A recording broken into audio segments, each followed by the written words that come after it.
लकल हम्द या अल्लाह अस्सलातु वस्सलामु अलैका या रसूल अल्लाह अम्मा बाद। सिलसिला है नाजरीन के सवालों के जवाब देने का। नाजरीन में से एक ने हमारे किसी वीडियो में बहुत अजीब व गरीब कमेंट्स किया है। उन्होंने कमेंट्स ये किया है कि मैं अपनी बेटी से ज़िना का गुनाह कर चुका हूँ, मेरे लिए क्या सज़ा है या इसकी क्या तलाफ़ी है, क्या करूँ मैं, ये इन्होंने पूछा है। अल्लाह करम फरमाए, ऐसे लोग भी समाज और माशरे में रहते हैं कि जो ऐसी बदकारी और ऐसा बुरा काम, अल्लाह रहम फरमाए, अल्लाह के अज़ाब से डरना चाहिए। यूँ तो बदकारी कहीं भी हराम है, लेकिन अपने घर में अल्लाह करम फरमाए, बोलने में भी अजीब व गरीब एहसास हो रहा है। तो इन्होंने बहरहाल पूछा है, एहसास होगा बंदे को कि इस एहसास की वजह से ही बंदे ने पूछा है कि हम क्या करें कि इसकी तलाफ़ी हो जाए या जो गुनाह हुआ है वो मुआफ़ हो जाए, क्या करें, ये करना क्या चाह रहे हैं, यानी क्या करें कि ये अपनी इनके लिए आसानी हो जाए। अल्लाह करम फरमाए। और ऐसे जो भी हैं अल्लाह करम फरमाए, हर तरह की बदकारी से आदमी को बचना चाहिए, लेकिन ऐसी बदकारी तो अल्लाह करम फरमाए दूर दूर तक ज़हन व ख़याल में नहीं आना चाहिए। ज़िना ये कबीरा गुनाह है और कबीरा गुनाहों में से भी बदतरीन गुनाह है। अल्लाह ताला ने इसे बेहयाई की इंतहा और बदतरीन चलन करार दिया है। बेहयाई की इंतहा है ये और बदतरीन चलन है ज़िना, और उसके इर्तिकाब पर हद मुकर्रर की है। अगर कोई ज़िना करता है तो शरीयत में उसके लिए हद है, उसके लिए हद मतलब सज़ा मुकर्रर है। चुनांचे अगर कोई शख्स इस बुरे फेल का इर्तिकाब करता है और शराइत के मुताबिक काजी की मजलिस में 4 गवाहों की गवाही से या 4 मरतबा इकरार से ये जुर्म साबित हो जाए, तो ऐसे शख्स पर हद यानी सज़ा का निफाज, सज़ा मुकर्रर करना ये लाजिम है।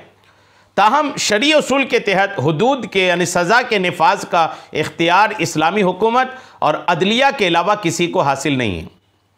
यानी अगर गवाहों से या उस बंदे के खुद के इकरार 4 बार करने से अगर साबित हो जाता है ज़िना ना, तो उसकी शरी सज़ा है। शादीशुदा हो तो अलग सज़ा है, शादीशुदा नहीं है तो अलग सज़ा है। शादीशुदा है तो रज्म में उसकी सज़ा है।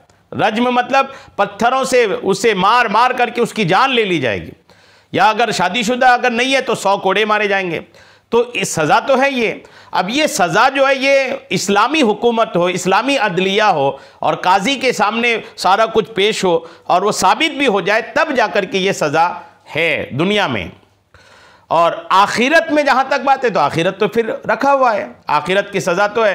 अब ये कि यहाँ इस्लामी हुकूमत तो है नहीं, तो अब ये जो सज़ा रज्म या कोड़े वाली जो सज़ा है वो यहाँ तो नहीं दी जाएगी, लेकिन बंदा अगर इस गुनाह की तलाफ़ी चाहता है और इस गुनाह को धुलना चाहता है तो सच्चे दिल से रो रो करके, बिल्कुल गिरिया वजारी करके अल्लाह की बारगाह में खूब तौबा करे, खूब नेकियां करे, खूब नेकियां करे और बिल्कुल नेकियों में बढ़ चढ़ करके हिस्सा ले और खूब से खूब तर नेकियां करते रहे। नमाजों की पाबंदी, नवाफिल की कसरत, रोज़ाना कसरत से इस्तिग़फ़ार, बार बार रब की बारगाह में रो रो कर गिरिया वजारी करके तौबा करे और नेक बन जाए, नमाजी बन जाए, दाढ़ी वाला बन जाए, इस्लामी लिबास इख्तियार कर ले, अरे मुकम्मल तौर पर दीनदारी इख्तियार कर ले।